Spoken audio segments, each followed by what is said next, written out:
Warga kecewa listrik di Aceh kembali mati.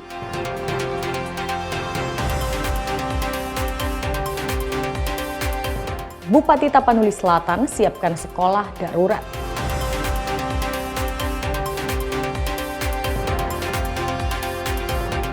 Kerugian bencana di Sumut capai 11 triliun rupiah.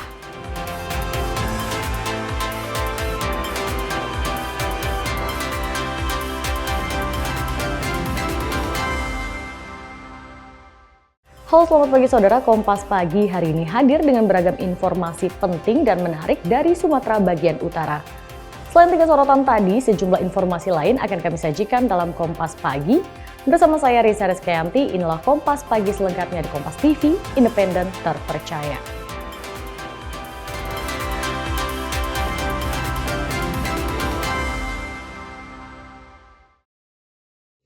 Saudara, meski sempat menyala 3 hari, kini listrik di seluruh Kabupaten Aceh Utara kembali padam. Warga menyinggung pernyataan Menteri ESDM Bahlil yang menyatakan listrik di Aceh akan kembali menyala 93%. Beginilah suasana di Kecamatan Samudera, Aceh Utara. Listrik kembali padam total di seluruh Kabupaten Aceh Utara belum menyala. Berbagai aktivitas yang sebelumnya sempat berangsur pulih pasca banjir bandang yang melanda Kecamatan Samudera kembali terganggu dampak pemadaman listrik. Sebelumnya di Kecamatan Samudera, listrik sempat menyala beberapa hari. Kini kembali padam. Dampak pemadaman listrik juga mengakibatkan jaringan seluler terputus. Warga pun menyinggung pernyataan Menteri ESDM kepada Presiden Prabowo pada rapat terbatas di Lanut Sultan Iskandar Muda Banda Aceh pada Minggu malam, yang mengatakan listrik Aceh kembali normal 93%. Ternyata sampai sekarang lampu kita belum nyala, mulai daripada sejak banjir lah, kita tak pernah normal lampu. Tadi jam berapa mati ya? Tadi jam 6. Jam 6 lagi lebih kurang. Ini selain mati lampu berdampak apa ya? Jaringan telepon tidak ada. Jadi kita untuk komunikasi sesama saudara kita terputus. Itulah kendala kita sebagai masyarakat di Aceh. Tim Liputan Kompas TV Aceh Utara, Aceh. Pasca diterjang banjir, Rumah Sakit Umum Daerah Tanjung Pura, Kabupaten Langkat rusak parah. Banjir merendam sebagian besar ruang periksa hingga belasan hari.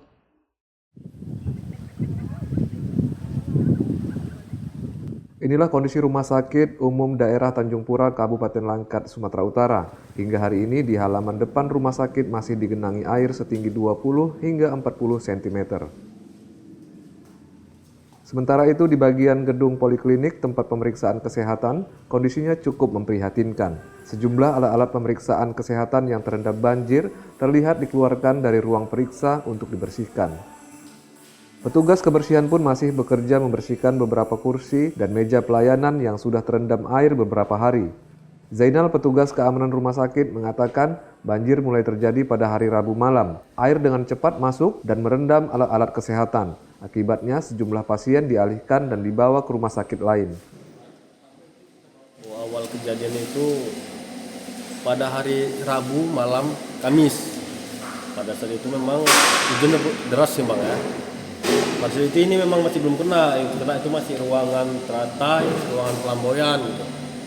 Setelah itu kan banyak pasien yang di bawah itu ya kami evakuasi dulu ke yang lebih tinggi seperti Cempaka, Kasturi.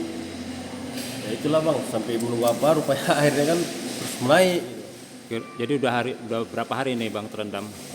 Ini kurang lebih udah 10 hari lah Bang. Dari hari Rabu kan, sampai saat ini kan masih terendam air. Ini Bang, apa-apa aja Bang yang kena Bang dampak banjir ini di peralatan medis yang ada di sini? Oh, ini hampir merata lah Bang, hampir menyeluruh Bang. Menyeluruh hampir kena, hampir terendam semua ini Bang. Jadi ini kan alat jantung ini kan hampir terendam semua Bang. Untuk pasien apa Bang? Ini untuk poli Bang. Poli untuk berobat jalan kan. Macam ini ada poli internis, THT, poli anak, poli gigi, poli mata. Waktu banjir itu Bang, pasien yang sempat ada dibawa kemana Bang? Kemarin ya kami bawa ke ini Bang, Cempaka, Kasturi, sebagian kami mengungsikan di atas. Saat ini kondisi banjir di Kecamatan Tanjung Pura memang mulai surut, namun masih banyak warga yang belum bisa pulang. Dedi Zulkifli Tarigan, Kompas TV, Langkat, Sumatera Utara. 2 pekan pasca musibah banjir bandang yang menerjang 4 desa di Kecamatan Batang Toru, Tapanuli Selatan, sebagian warga mulai membersihkan rumah dengan alat seadanya. Material kayu dan lumpur tebal sulit dibersihkan. 2 pekan pasca musibah banjir bandang yang menerjang 4 desa di Kecamatan Batang Toru, Tapanuli Selatan, Sumatera Utara, korban mulai membersihkan sisa-sisa banjir. Dengan menggunakan alat seadanya, warga terlihat berjibaku membersihkan kayu serta lumpur tebal yang hampir menutupi seluruh ruangan dalam rumah mereka. Seperti halnya Rahmat yang merupakan warga desa Aik Nagol ini. Ia beserta istri dan anaknya memilih membersihkan rumahnya secara mandiri, walau alat berat milik pemerintah tengah bekerja membantu proses pembersihan pemukiman warga. Mereka tetap berupaya agar rumah mereka segera dapat ditempati. Ini lagi membersihkan lumpur dalam rumah ini ya. Banyak lumpurnya Pak? Kalau lumpur sekitar 1 meteran Tebal? tebal. Tapi yang bikin susah dia kayu-kayu itu. Dia banyak kayu-kayu ranting-ranting masuk ke dalam rumah. Membersihkannya pakai apa Pak? Kalau untuk membersihkan kita sekarang lagi masih manual tenaga ember. Itu cukup aja. sulit ya? Ya kalau untuk bersihkan ya cukup sulit lah gitu. Udah berapa lama Pak kalau membersihkannya? Kalau untuk bersihkan kita sekarang udah 4 harian. Udah 4 hari Pak ya? Iya. Terus harapannya apa nih Pak? Kalau harapannya kita dari masyarakat kalau bisa ada suatu alat lah, istilahnya untuk mempermudah membersihkan lumpur dari dalam rumah. Biar lebih cepat Pak ya? Supaya lebih cepat gitu aja. Proses pembersihan pemukiman terdampak banjir bandang terus dilakukan oleh pihak pemerintah, TNI, Polri dengan menggunakan alat berat. Akses jalan yang sempat terputus kini mulai diperbaiki. Hairul Bazar, Kompas TV, Tapanuli Selatan, Sumatera Utara.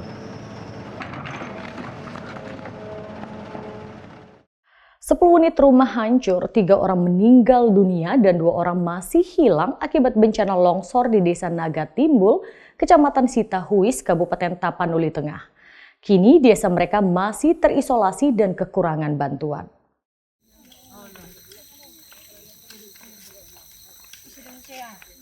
Korban bencana longsor di Kecamatan Sitahuis, Tapanuli Tengah masih terisolir.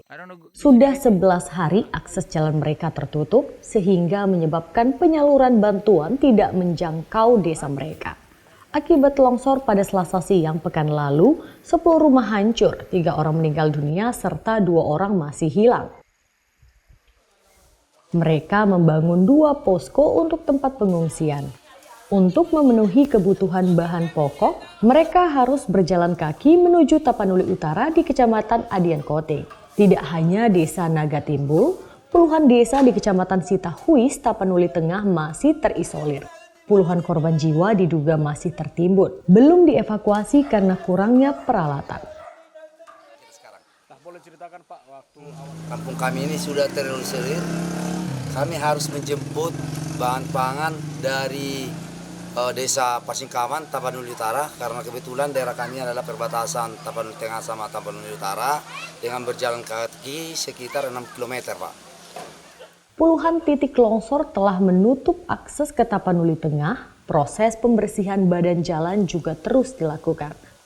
Tidak hanya longsor, badan jalan pun banyak yang amblas.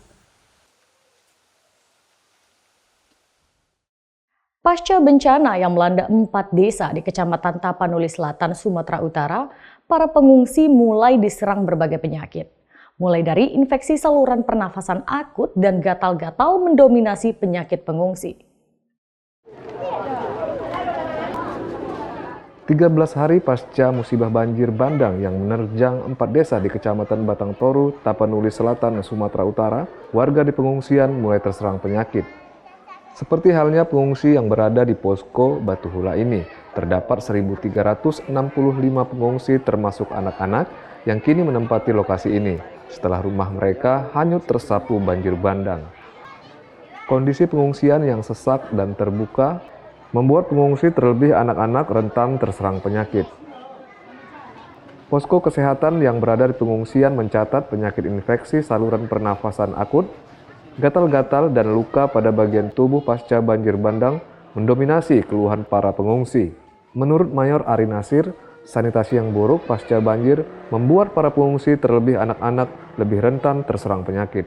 Ya, selama kita udah 11 hari di sini, itu penanganan yang kita banyak lakukan yaitu tindakan seperti melayani sama dukungan kesehatan, dan penyakitnya yang besar itu kebanyakan penyakit ispa, yaitu batuk pilek. Yang kedua itu penyakit kulit ya, mungkin karena kurang higienis, karena kotor akibatnya pembersihan lumpur di rumahnya.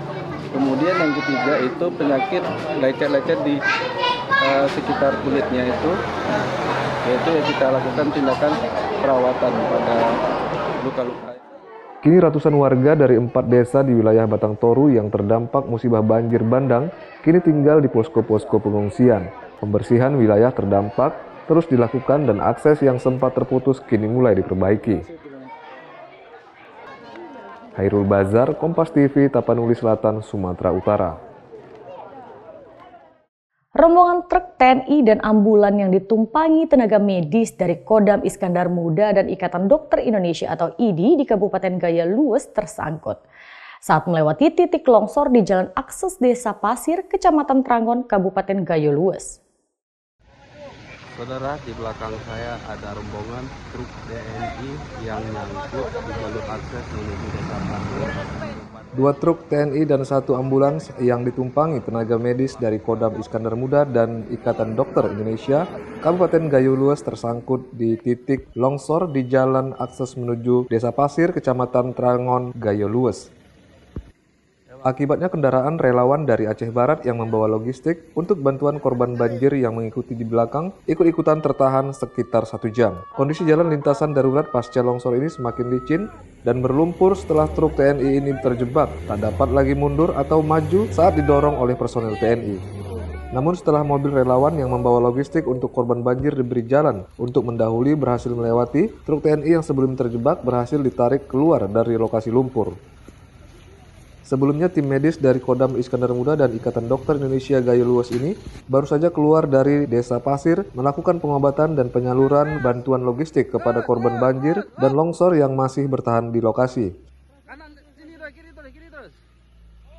Sementara itu, kondisi hingga Senin malam, lampu di Banda Aceh sekitarnya masih padam. Warga kecewa dengan pernyataan Menteri Energi dan Sumber Daya Energi Bahlil Lahadalia yang menyatakan listrik Aceh 93% sudah pulih. Warga berharap pemerintah secepatnya membenahi persoalan listrik di Provinsi Aceh pasca bencana. Raja Umar, Kompas TV, Gaya Luwes, Aceh.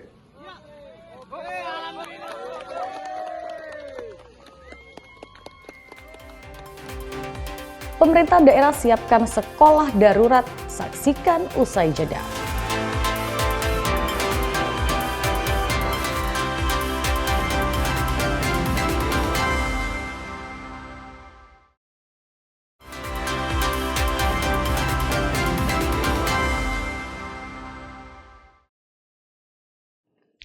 Masih bersama saya Risa Rizkyanti di Kompas Pagi.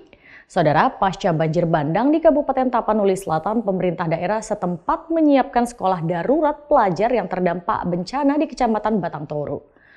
Para siswa akan kembali sekolah menggunakan gedung balai desa dan kantor kecamatan.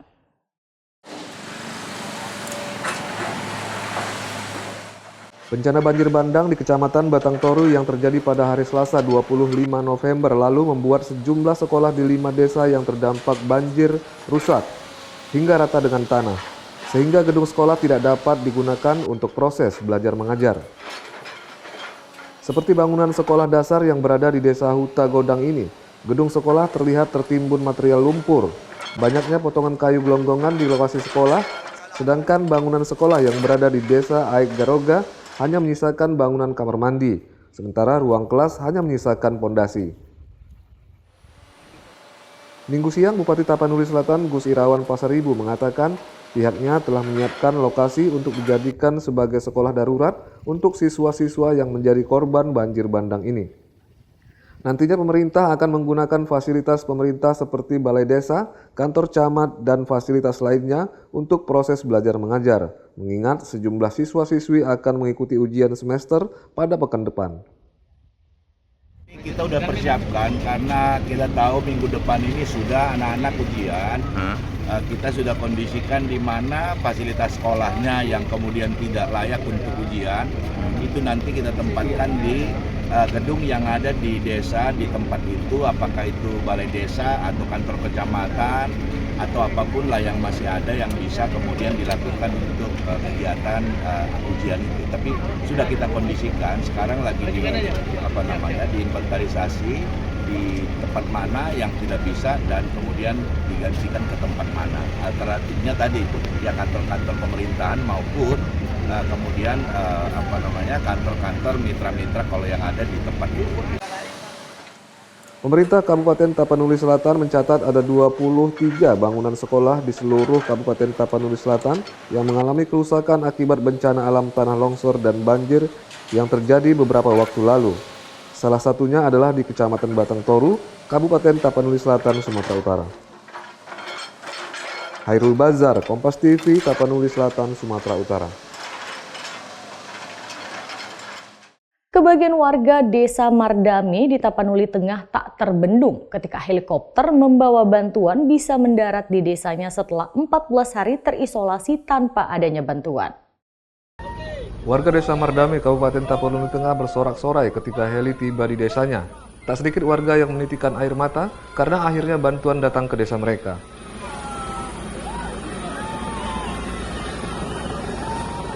Bantuan ini datang dari Bandara Silangit membawa logistik untuk didistribusikan kepada warga.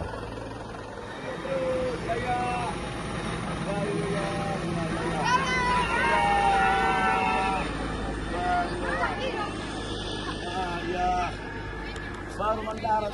Gimana Pak? 14 hari. Baru mendarat dari 14 hari. Iya, dari terima kasih kepada TNI 122 dan Kompas TV. Kami dari Kepala Desa Mardame mengucapkan terima kasih banyak. Baru 14 hari baru mendarat bantuan sama kami. Makasih Tuhan. Terima kasih Pak. Ya. Senang ya Pak? Senang kami masyarakat. Ya. Iya. Semoga terbantu ya. Terbantu ya. Semoga ini jalur udara, semoga jalur daratnya bisa cepat diakses biar banyak. Tim Dana Kemanusiaan Kompas melalui Forum Komunikasi Daerah Kompas Gramedia Grup Medan terjebak banjir saat salurkan bantuan ke desa paling parah terdampak banjir. Usai menyalurkan ratusan paket bantuan berupa sembako, selimut, makanan siap saji hingga pakaian bagi korban bencana banjir Sumur Aceh, tepatnya di Desa Lama, Kecamatan Pangkalan Berandan, Kabupaten Langkat, bantuan kemudian disalurkan ke beberapa titik terdampak lainnya.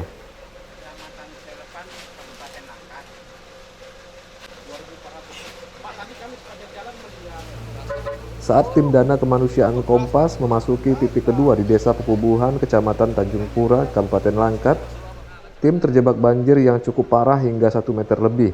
Tim terpaksa beralih ke mobil truk TNI. Lokasi ini merupakan desa terparah terdampak dan nyaris tak tersentuh bantuan.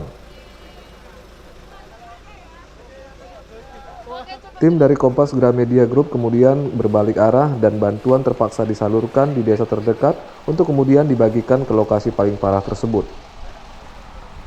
Menurut pengakuan warga, mereka nyaris tak tersentuh bantuan selama 10 hari terakhir. Mereka hanya dibantu warga sekitar yang tidak terdampak banjir. Tidur. Kami inilah keadaannya. Tambah-tambah pakai dengan papan seadanya kan, kayu itu aja lah. Ada berapa rumah yang rusak di sini? Sekitar berapa ya? Enggak terhitung banyak lah. Karena penduduknya di sini lumayan padat Pak. Berlaku, ya lebih kurang segitulah. Harapannya apa Bu?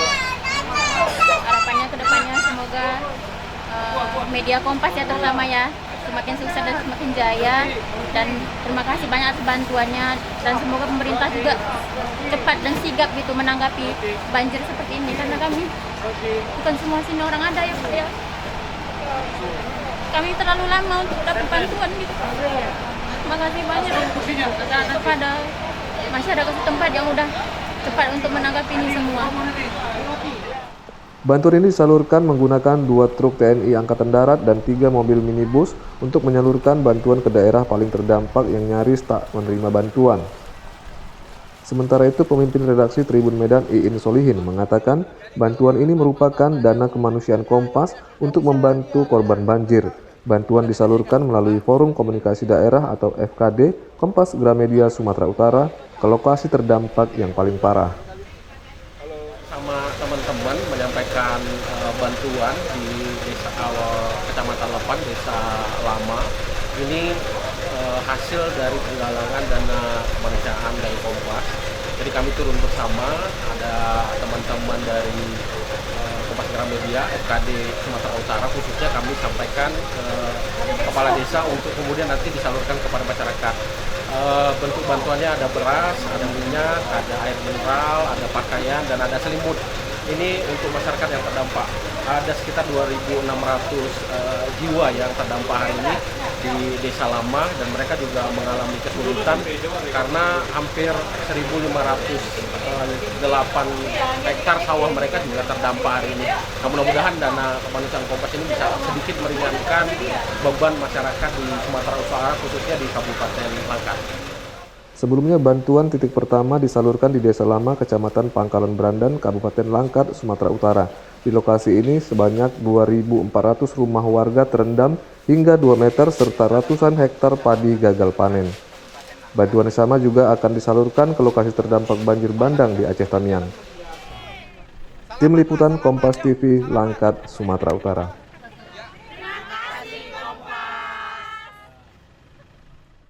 Antrian panjang masih terjadi di setiap SPBU Kabupaten Toba dan Tapanuli Utara.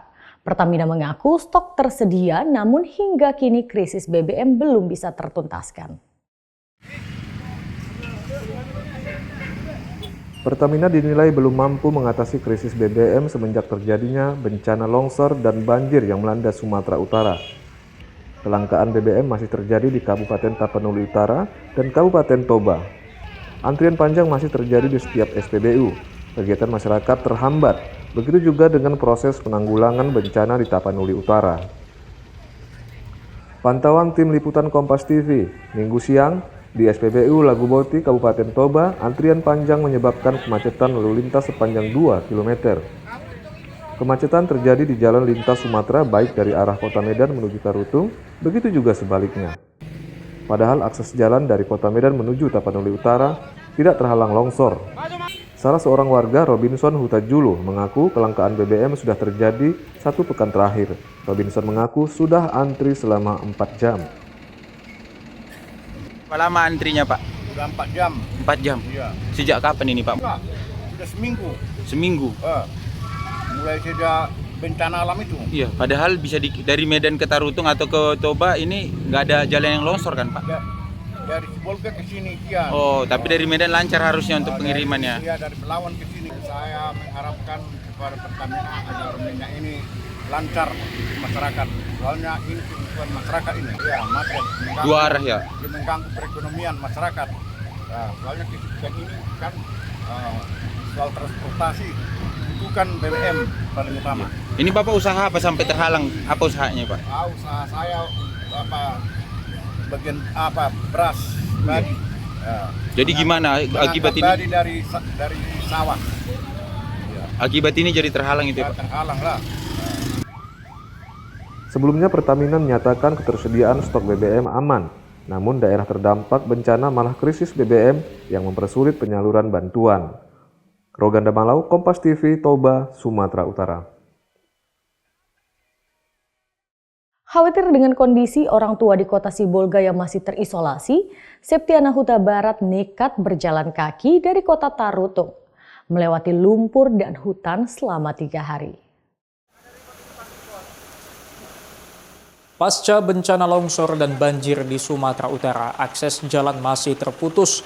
Jalur komunikasi yang sangat terbatas membawa ratusan warga harus melewati medan curam berlumpur dari Tarutung ke Sibolga untuk segera bertemu keluarga.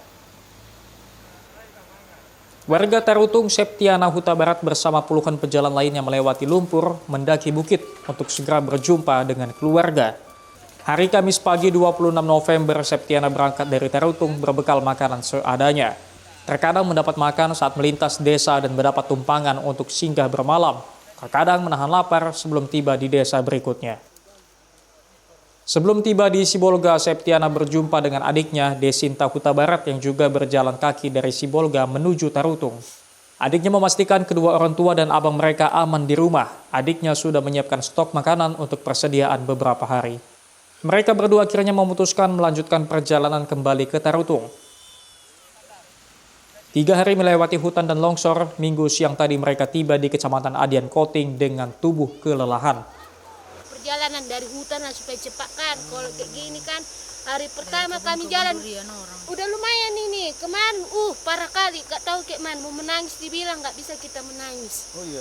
Jalan lah kami dari rimba-rimba ini, kayak gila kami jalan, menuju hulu, bukit lagi, gitu lah, terus pulang pun begitu, balik ke sini pun begitu, nginap lah kami di tempat orang, dikasih lah makan, dikasih lah baju, gitulah Pak perjalanannya. Jadi hitungan dari Kamis sampai ini hari Minggu kan, udah berapa hari, Kamis, Jumat, Sabtu, Minggu, 4 hari lah di perjalanan. Ke Sibolga awalnya dari Tarutung mau jumpai siapa itu? Orang tua. Orang tua. Iya, tadinya mau aku jemput, tapi aku berpikir nggak mungkin kejemput mamaku, dia udah pasang pen, udah kuliah keadaan jalan kaki, kita saja yang kita sanggup-sanggupinnya berjalan kan, apalagi dia mana dia sanggup lagi jalan karena udah pen punggungnya itu. Datang ini udahlah Kak, aman ya, dia udah adanya kucukupi di situ apanya kebutuhannya katanya. Ayolah kita ke sana Kak, nanti kalau udah bagus nyusunnya itu dibilang. 1 minggu pasca longsor belum ada akses darat yang bisa dilalui kendaraan menuju Tapanuli Tengah dan kota Sibolga. Roganda Malau, Kompas TV, Tapanuli Utara, Sumatera Utara.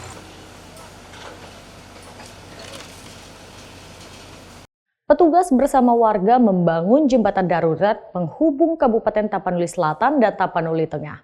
Dengan menggunakan kayu bekas akses jalan kini dapat dilintasi dengan berjalan kaki. Pembangunan jembatan ini dilakukan petugas dan warga. Mereka bahu-membahu membuat jembatan darurat penghubung jalan Kabupaten Tapanuli Selatan dan Tapanuli Utara. Jembatan ini sempat terputus akibat diterjang banjir bandang yang terjadi Selasa lalu. Walau dengan memanfaatkan kayu sisa banjir, kini akses kedua kabupaten bisa dilalui pejalan kaki. Pembangunan jembatan ini diharapkan dapat mempercepat pasokan bantuan terhadap para korban yang sempat terisolir akibat terputusnya akses jalan. Dibilang terputus, tidak. Dibilang tersambung, tidak juga. Cuma dia ambruk. Ambruk. Kalau ditimbun dia sedikit aja bisa jalan. Artinya cukup payah dilalui ya? Cukup payah. Ini satu-satunya akses ke Tapanuli Selatan? Akses pejalan kaki. Iya.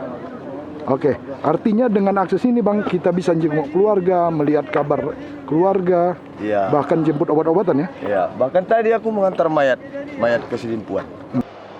Akses jalan yang menghubungkan dua kabupaten, yakni Kabupaten Tapanuli Selatan dan Tapanuli Tengah, tepatnya di Desa Garoga, terputus akibat musibah banjir bandang yang melanda Selasa lalu. Khairul Bazar, Kompas TV, Tapanuli Selatan, Sumatera Utara. Kerugian akibat bencana capai 11 triliun rupiah. Saksikan usai jeda.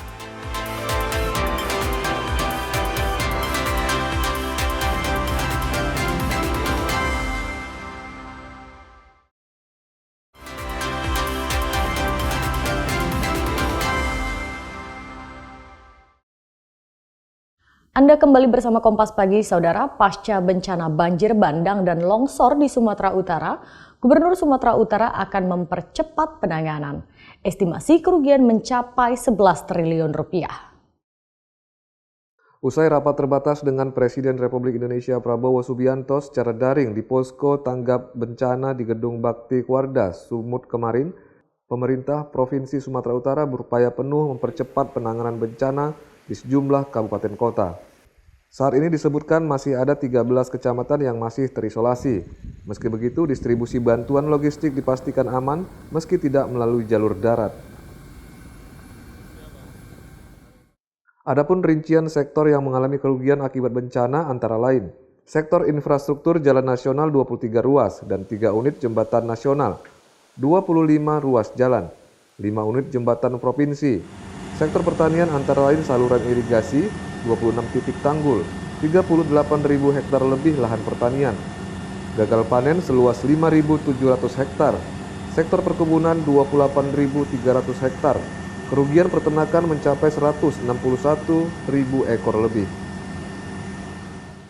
Di sektor pendidikan kurang lebih 397 sekolah yang terdiri dari SMA, SMK, SLB, SD, dan SMP. Sektor kesehatan ada 18 unit rumah sakit, 25 unit puskesmas, 19 unit puskesmas pembantu, dan 9 unit polindes. Sektor perumahan yang rusak kurang lebih 99.000 unit. Rumah ibadah kurang lebih 131 unit. Total ada 13 kecamatan yang masih terisolir. Namun kalau secara distribusi bantuan sudah bisa terjangkau. Nah, ini yang masih terisolir itu adalah beberapa akses darat yang keluar masuk ke daerah tersebut. Ini yang kita ingin menjadikan percepatan. Apakah sudah ada estimasi kerugian akibat dari bencana longsor sama? Tadi kan sudah saya sebutkan ya, estimasi kerugian sampai dengan hari ini ya, karena masih ada yang belum terhitung, itu masih kurang lebih ada 11 triliun yang sampai dengan ini baik jalan, rumah, dan lahan-lahan pertanian semuanya itu kurang lebih ada 11 triliun. Diketahui ada 420.000 lebih kepala keluarga dan 1.500 lebih jiwa terdampak dalam bencana ini. Pengungsi mencapai 10.000 kakak dan 45.000 jiwa. Jumlah korban meninggal dunia mencapai 330 jiwa dan masih hilang 136 jiwa. Tim Liputan, Kompas TV, Medan, Sumatera Utara.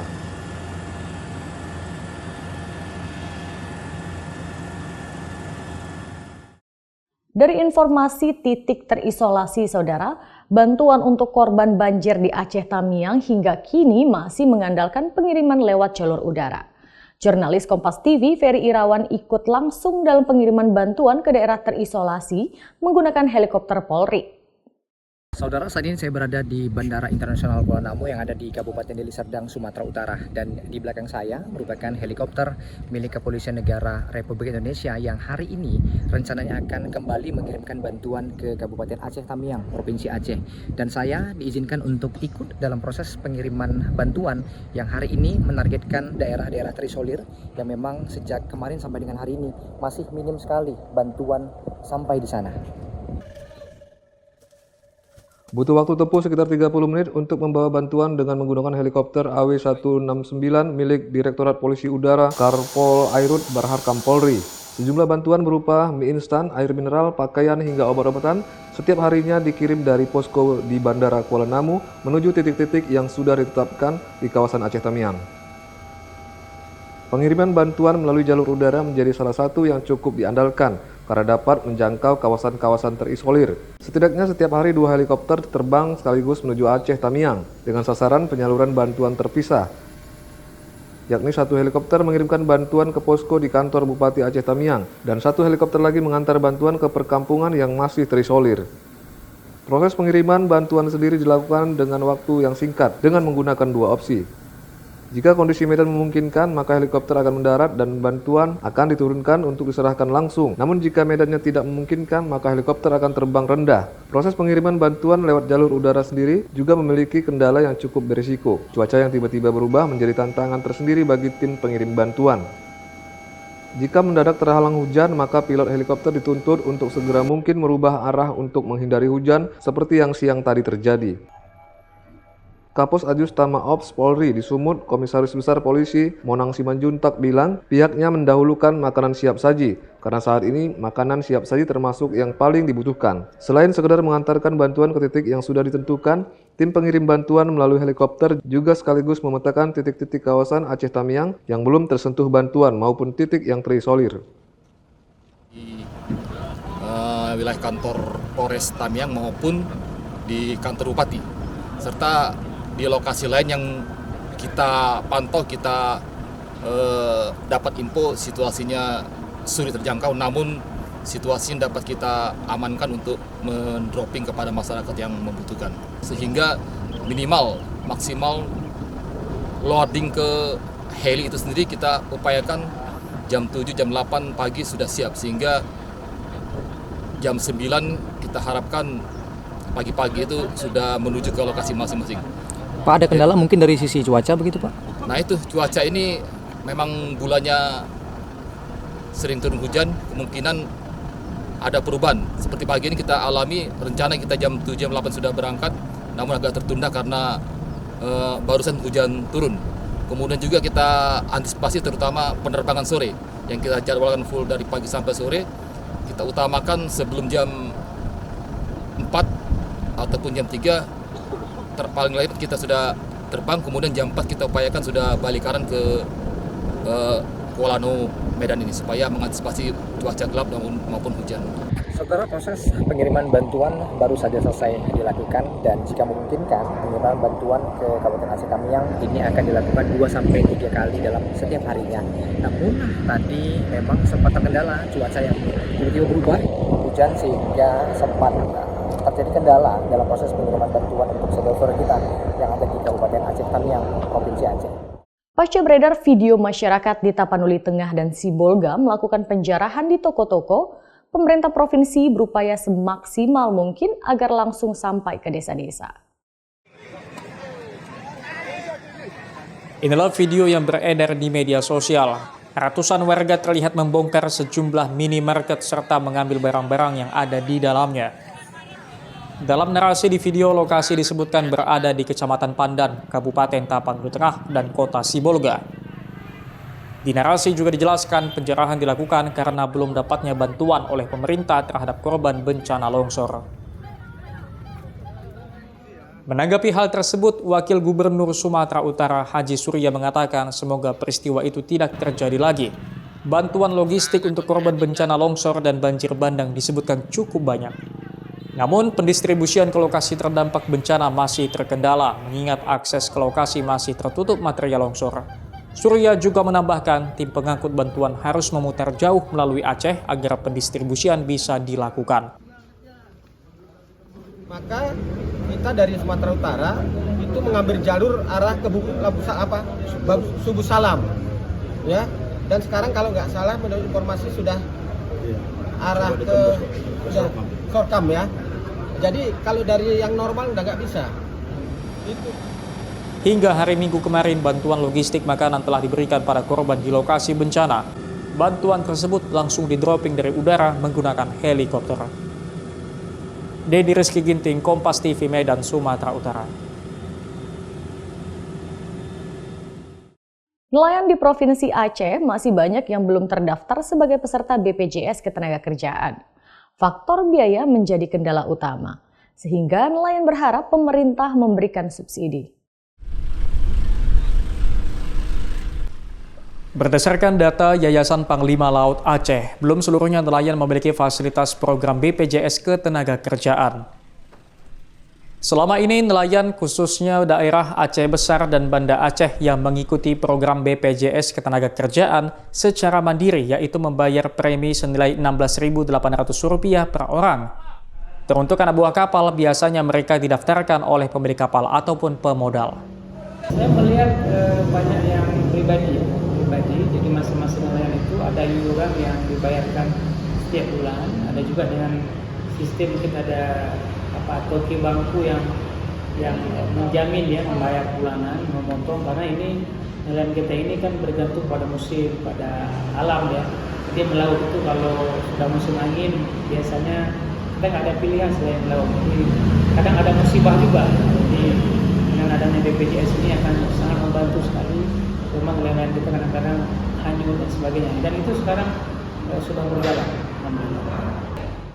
Faktor biaya menjadi kendala utama nelayan belum terdaftar di BPJS Ketenagakerjaan. Nelayan berharap adanya subsidi dari pemerintah setempat untuk pembiayaan BPJS Ketenagakerjaan. Nggak ada. Dia kalau di keluarga, di kampung ada. Dari Kesman kita uruskan, itu ada. kayak gini ceritanya. Kita ini melayani kalau kelompok toki ini, kelompok toki lah kita bilang kan. Kalau dapat bantuan dari toki itulah ada. Kalau enggak itu enggak ada. Jaminan dari toki ada musibah ada orang meninggal lah. Itu ada yang toki yang bawa pulang mayat kampung dikasihkan toki untuk kayak gitulah. Berapa kemampuan toki yang ngasih untuk kita kan, yang musibah ni kan.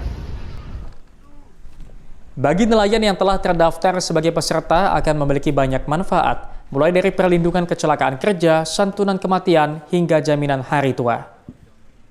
Nova Misdayanti, Kompas TV, Banda Aceh, Aceh. 1000 atlet Indonesia bersiap ke SEA Games. Saksikan usai jeda.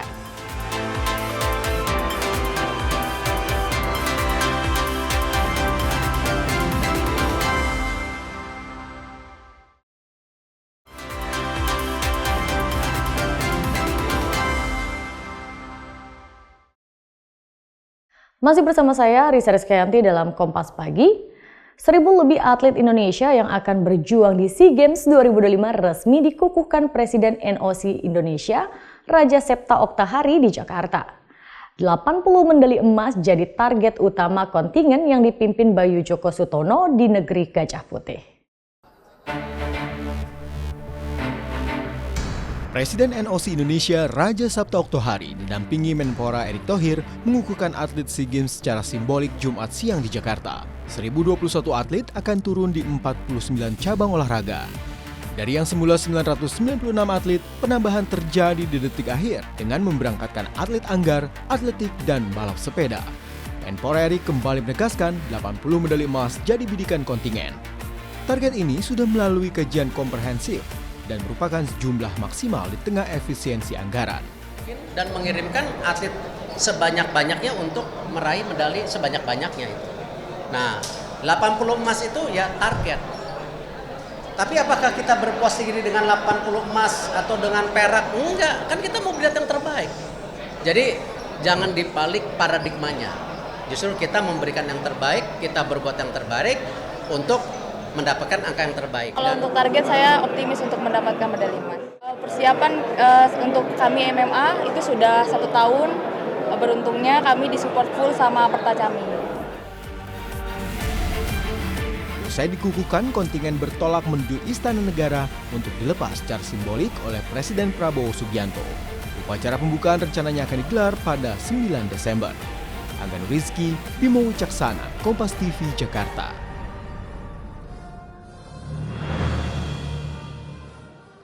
Kalahkan EVOS Holy di babak grand final, tim Dewa United Osiris keluar sebagai kempingan Liga E-Sport Nasional 2025. Digelar di Balairung Universitas Indonesia, Dewa United yang harus melalui jalur lower bracket menantang EVOS Holy di babak grand final turnamen yang berhadiah 2,1 miliar rupiah. Kejutan pun terjadi di partai pamungkas pada event yang digagas PB E-Sport Indonesia dan Garudaku ini. Pada pertandingan berformat best of 5, EVOS lebih diunggulkan mampu menang di game pertama. Namun anak Dewa bangkit.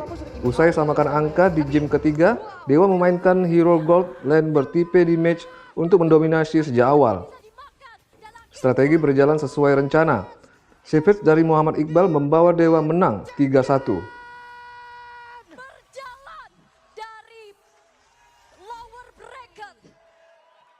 Ini saya rasa suatu achievement juga buat Dewa United Osiris yang sudah berjuang sekian lama. Akhirnya di tahun ketiga ke Liga E-Sport Nasional, Dewa bisa memperoleh gelar juara. Dan tidak lupa saya juga ingin mengucapkan tetap semangat buat EVOS yang 2 tahun berturut-turut sebagai runner-up. Mungkin belum waktunya, tapi saya yakin kalian juga pasti punya kesempatan yang sama di tahun berikutnya.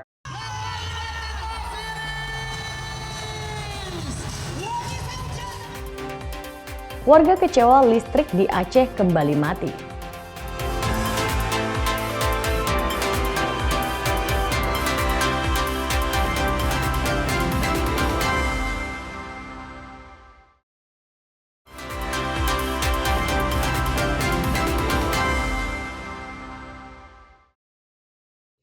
Saudara, meski sempat menyala 3 hari, kini listrik di seluruh Kabupaten Aceh Utara kembali padam. Warga menyinggung pernyataan Menteri ESDM Bahlil yang menyatakan listrik di Aceh akan kembali menyala 93%. Beginilah suasana di Kecamatan Samudera, Aceh Utara. Listrik kembali padam total di seluruh Kabupaten Aceh Utara belum menyala. Berbagai aktivitas yang sebelumnya sempat berangsur pulih pasca banjir bandang yang melanda Kecamatan Samudera kembali terganggu dampak pemadaman listrik. Sebelumnya di Kecamatan Samudera, listrik sempat menyala beberapa hari. Kini kembali padam. Dampak pemadaman listrik juga mengakibatkan jaringan seluler terputus. Warga pun menyinggung pernyataan Menteri ESDM kepada Presiden Prabowo pada rapat terbatas di Lanut Sultan Iskandar Muda Banda Aceh pada Minggu malam, yang mengatakan listrik Aceh kembali normal 93%. Ternyata sampai sekarang lampu kita belum nyala, mulai daripada sejak banjir lah, kita tak pernah normal lampu. Tadi jam berapa mati ya? Tadi jam 6. Jam 6 lagi kurang. Ini selain mati lampu berdampak apa ya? Jaringan telepon tidak ada. Jadi kita untuk komunikasi sesama saudara kita terputus. Itulah kendala kita sebagai masyarakat di Aceh. Tim Liputan Kompas TV Aceh Utara, Aceh. 10 unit rumah hancur, 3 orang meninggal dunia dan 2 orang masih hilang akibat bencana longsor di Desa Naga Timbul, Kecamatan Sitahuis, Kabupaten Tapanuli Tengah. Kini desa mereka masih terisolasi dan kekurangan bantuan.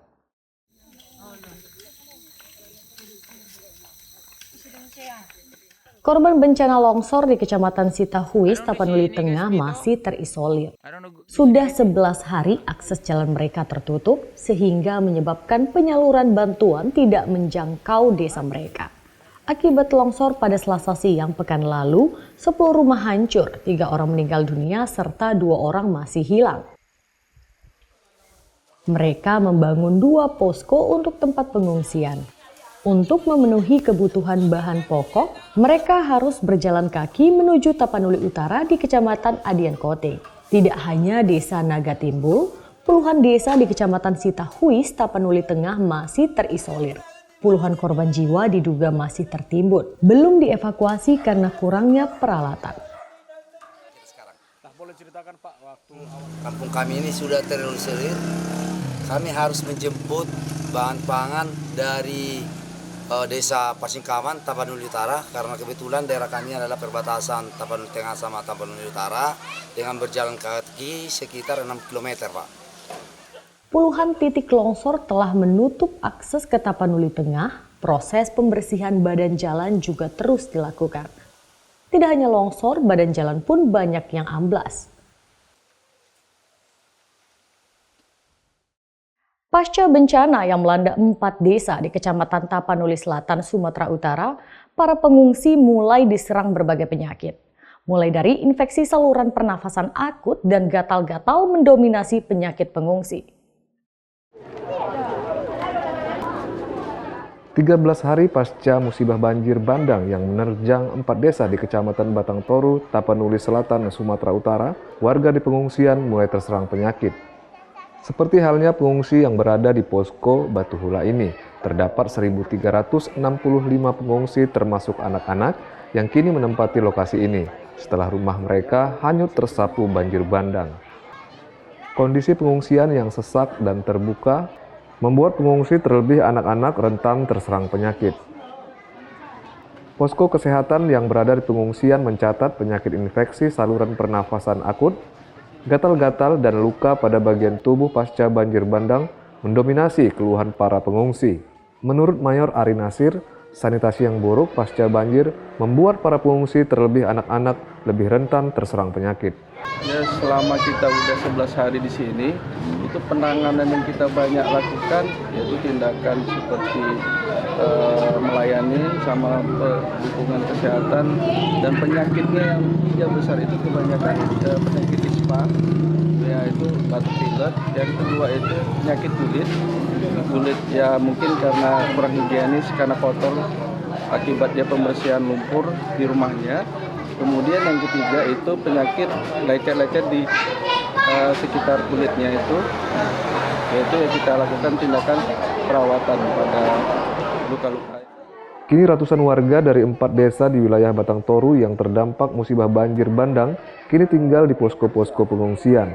Pembersihan wilayah terdampak terus dilakukan dan akses yang sempat terputus kini mulai diperbaiki.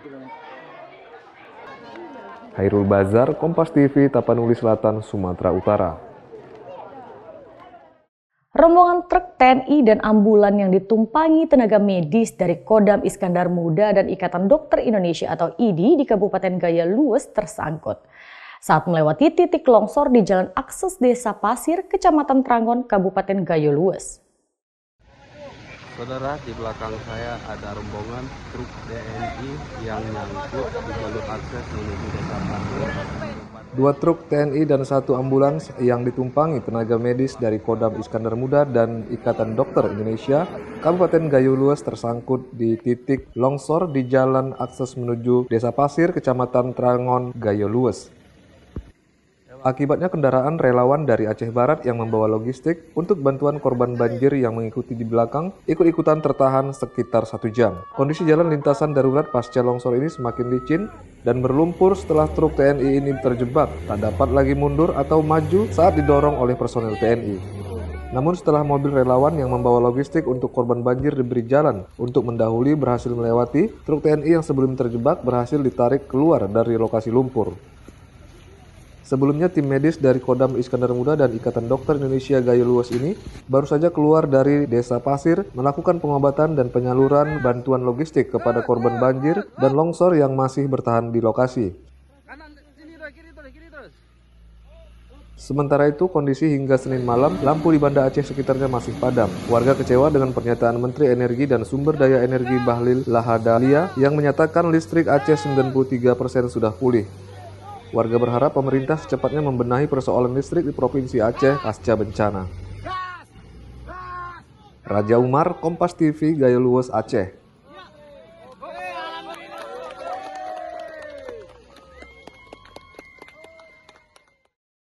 Sampai di sini Kompas Pagi hari ini. Anda bisa menyimak video tayangan kami di kompas.tv atau menyaksikan siaran langsung via streaming di kompas.tv/live. Kami undur diri, tetap saksikan rangkaian program berita di Kompas TV, independen terpercaya.